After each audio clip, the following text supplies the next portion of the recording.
You know how they say your life can change in a single moment? For me, it wasn't a moment, it was a man. A broken, infuriatingly handsome man in a wheelchair who looked at me like I was nothing. He was my ruin and my salvation, my patient and my greatest temptation. This isn't just a story about a job. It's about the night I sold my soul for $20,000 and found a love so dangerous. It felt like coming home. Some choices we make seem like NBD at the time, but they got the juice to flip your whole life upside down. This is my story. I was Eliza Silva, a 23-year-old virgin nurse, and I was about to find out how a single job would lead me to the most intoxicating man I'd ever meet. I was speed walking through packed downtown streets, death gripping a beat-up folder. The March sun was blazing, but I was too in my own head to notice. My brain fried from crunching numbers for rent and bills that just wouldn't quit. I stopped in front of the office building for specialized care. This was my last shot.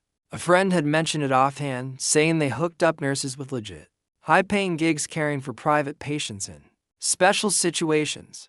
The agency was class leather couches, fancy art, a woman named Marcia, dressed to the nines.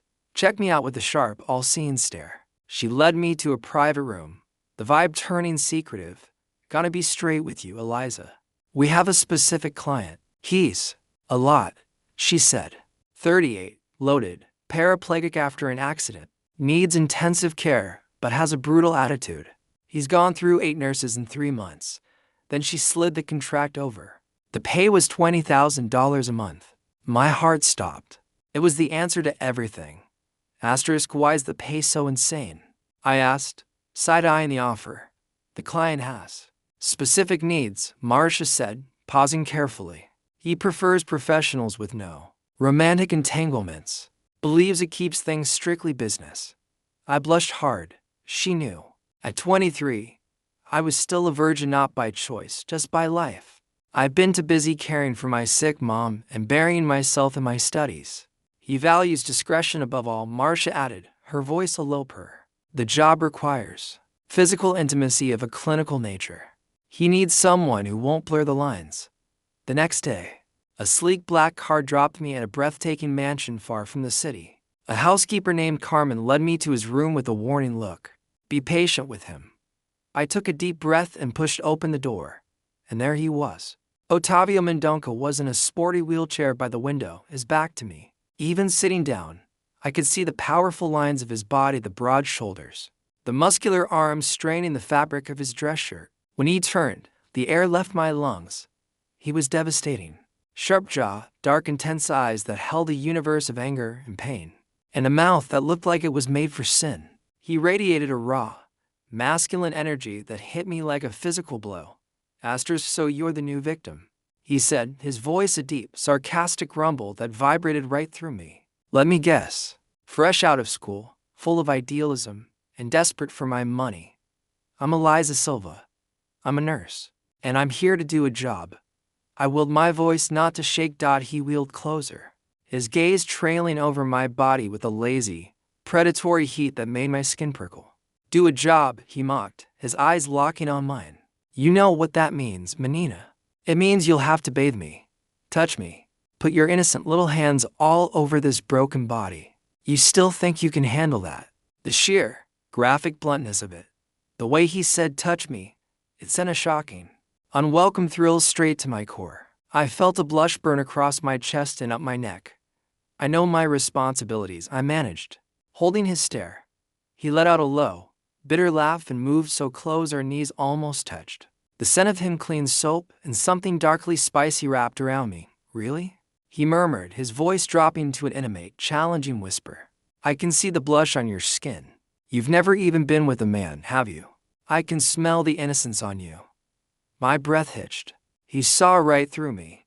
My God, he said, a flicker of something hot and dangerous in his eyes. They sent me a virgin. This is going to be more interesting than I thought. My personal life is not your concern. Everything about you is my concern now, he countered, his gaze dropping to my lips. You're in my world. So, here's your out. Run along. Take the money and go find a nice boy your own age. Every instinct told me to flee. But something else, something deeper and far more reckless rooted me to the spot. I was terrified. But I was also alive.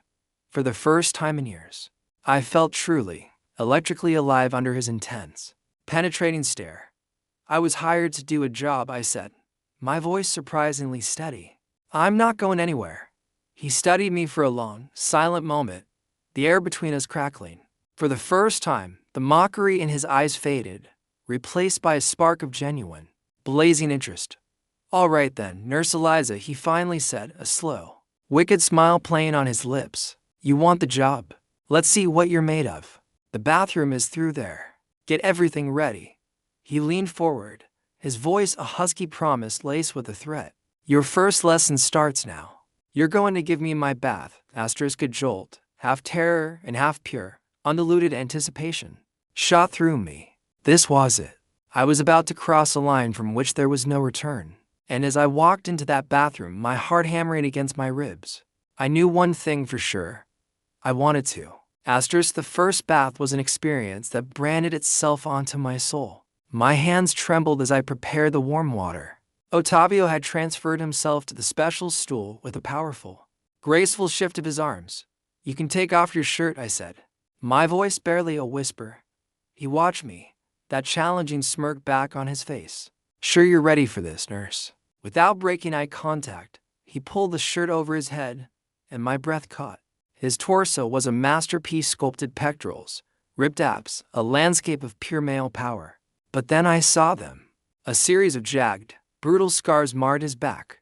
They weren't from any car accident. They looked like he'd been whipped. See something you like? He asked, his tone sharp. Your back. I stammered. Those scars are none of your business. He clipped out, all trace of humor gone.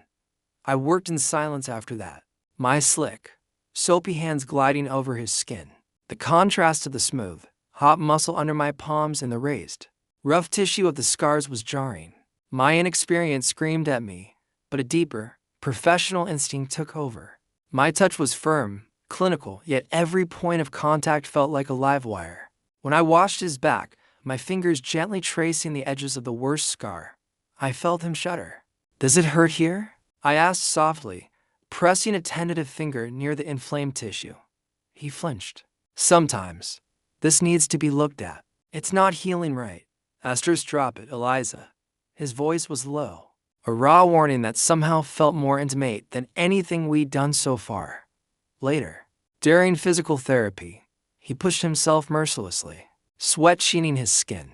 You're going to hard, I insisted, placing a hand on his bicep to stop him. The muscle was like iron under my touch. He stilled, his eyes locking onto mine. The air in the room thickened. Why do you care? I'm your nurse. It's my job to care. His gaze dropped to my lips. Is that all it is? I couldn't answer. I just pulled my hand away, the ghost of his heat searing my palm. That night, I couldn't sleep. The image of his scars haunted me. I crept down to his father's office, picking the lock with the bobby pin. What I found in that file made my blood run cold. Medical reports describing injuries from a severe blunt force trauma assault, a psychiatric evaluation noting PTSD from an attack by acquaintances, and the final, damning document, a doctor's note stating Ottavio had a 70% chance of recovery. With surgery his family had expressly forbidden. I turned, and my heart leaped into my throat. Ottavio was in the doorway. Find what you were looking for? He asked, his voice dangerously calm. You weren't in an accident, I breathed. No. My father had his men teach me a lesson for trying to expose his corrupt business. The paralysis was a bonus. The pain in his voice was a physical thing. So, what now? You run? Tears filled my eyes. I walked to him, knelt before his chair, and took his hands. No. Now I help you fight. He stared at me, his defenses crumbling, revealing the devastatingly vulnerable man beneath. Eliza, you have no idea what you're saying. If they find out you know, then we won't let them find out. I reached up and cupped his face. You don't deserve this. He leaned into my touch, his eyes closing for a brief second. When they opened, the look in them was pure, unadulterated hunger. He tangled his hand in my hair and pulled me to him, his mouth crashing down on mine. It wasn't a gentle kiss. It was a claiming, a desperate, starving fusion of lips and tongue that tasted of anger, pain, and a wild, reckless hope. It was my first kiss, and it ruined me for anyone else. I kissed him back with everything I had, pouring all my innocence and newfound passion into him. When we broke apart, we were both breathless. Why? He whispered, his forehead resting against mine. Because I'm falling for you, I confessed, my voice shaking. The real you, the warrior. Asterisk from that night on, we were partners in a silent war. Our days were a careful performance, but our nights belonged to us. We began a secret, intensive physical therapy regimen. In the dark, quiet hours, I would work on his legs, my hands massaging, stretching, stimulating. Focus on the feeling, I'd whisper as I moved his leg. Focus on the feeling, I'd whisper as I moved his leg. Send the signal. Weeks passed, and the breakthroughs started. A tingling in his thigh, a twitch in his toe. And then, one glorious morning, as I was manipulating his foot, it moved. A voluntary, deliberate movement. We both froze. Eliza, he breathed, tears in his eyes. I did it. I threw my arms around him, laughing and crying. You did. You're healing. He held me tight, his face buried in my neck. You did this. Your hands, your faith, your love. You brought me back to life. That night, after we celebrated with a quiet dinner, the atmosphere between us shifted. The professional boundary we'd been clinging to evaporated. He pulled me onto his lap in the wheelchair, his hands roaming my back. I want you, Eliza. He growled into my ear, his voice thick with desire. All of you. I need to feel your skin against mine. My heart hammered. I want you to. He carried himself to the bed with those powerful arms, and I followed, my fingers trembling as I undressed. The moonlight streamed through the window, illuminating his magnificent body. He watched me with a reverence that stole my breath as I let my clothes fall to the floor. You're so beautiful, he murmured, pulling me down to him. Asterisk what followed was a slow, sensual exploration. His hands and mouth were everywhere, learning me, worshiping me. He was infinitely patient, guiding me, asking again and again if I was sure. When I finally guided him into me, the brief flash of pain was eclipsed by a feeling of such profound rightness. I wept. He kissed my tears away, his movements a tender, building rhythm that climbed and climbed until we shattered together, our cries mingling in the dark. Afterward, lying in his arms, his body curled around mine, he whispered the words that sealed my fate. I love you, Eliza. Marry me. When this is over, build a real life with me. Yes, I whispered back, my heart so full I thought it would burst. Always. But our paradise was short-lived. His family grew suspicious. His father, Augusto, visited, his cold eyes missing nothing.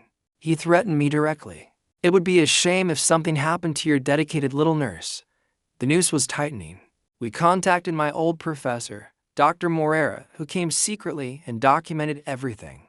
But they were watching. The day we planned our escape, they came for us. Augusto, his brother Eduardo, and their thugs burst in. I see you still haven't learned your lesson, Augusto sneered. Kill the girl. It's time for a final demonstration. No. Ottavio roared, throwing himself in front of me just as a gunshot echoed.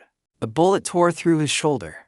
If you touch her, I will spend the rest of my life screaming the truth to anyone who will listen. Ottavio vowed, blood soaking his shirt. It was then that the sirens wailed. Dr. Moreira had gotten the evidence to the press and the police. The house was swarmed. Augusto and Eduardo were arrested, their empire of corruption crumbling around them. Asterisk in the months that followed, Ottavio had his surgery. His recovery was miraculous. Within 6 months, he was walking, his body and soul finally healing. Today, I stand beside him, not as his nurse, but as his wife. My simple white dress blows in the breeze as his strong, steady arms wrap around me from behind. He nuzzles my neck, his lips warm against my skin, ready to start the rest of our lives. Mrs. Mendonca, he whispers, his voice full of a love that still makes my knees weak. I turn in his arms and look up at the man who was once my patient, my challenge, my greatest risk. Now he is my everything. I've been ready since the moment I walked into your room, I say.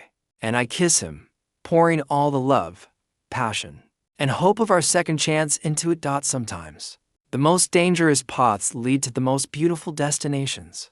And the greatest healing begins not with medicine, but with a touch, a kiss. and the courage to love a broken man back to life. So, what do you think? Do you believe a love like this can really conquer all? That it can heal the deepest wounds? Let me know in the comments. And if this story made you believe in second chances, subscribe for more. Because everyone deserves a love story this fierce.